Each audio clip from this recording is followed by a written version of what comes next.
This story is one of a kind. We have heard about military drills on land and high seas and in the air, but this one is about military drills in space. Recently, France launched its first ever military exercise in Spain.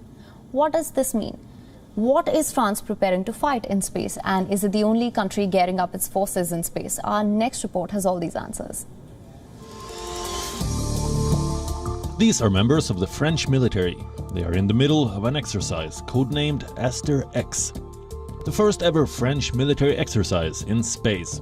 Sitting inside the French Space Command operations room, these servicemen conducted 18 simulated events. A promotional video shows China, Iran, Russia, North Korea and the United States listed as allies and adversaries of France. The French say space is being militarized and they need to prepare. The threat is real. By 2019, more than 2,000 satellites were floating above the Earth, and almost everyone in the modern world depends on them. Satellites help us communicate through our smartphones. They are needed for emergency response during natural disasters. And now, even militaries depend on satellites for intelligence gathering, navigation, and military communications. Any attack on a satellite could have catastrophic consequences. It could cut off communications of an entire nation and blind its military. The idea of bringing down satellites is no longer a figment of imagination. It has been around since the Cold War.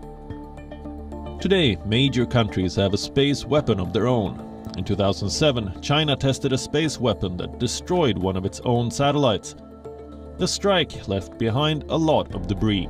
It kept floating in space and posed a serious threat to other satellites.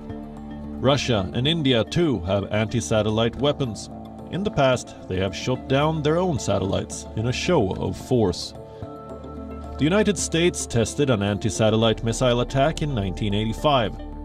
Under Donald Trump, America took its bid for space dominance a step further by creating a Space Force, a dedicated branch of the US Armed Forces.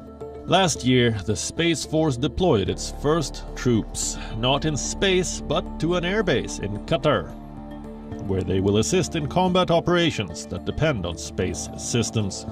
A study has now advocated that the US should build more space weapons, as more countries are now investing in technologies like missiles, jammers, lasers and cyber attack systems to take down satellites.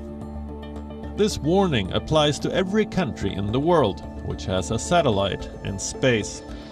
And now, with the private sector launching space missions and satellites, protecting space assets may now be vital to a country's national security. Bureau Report, WION. World is one.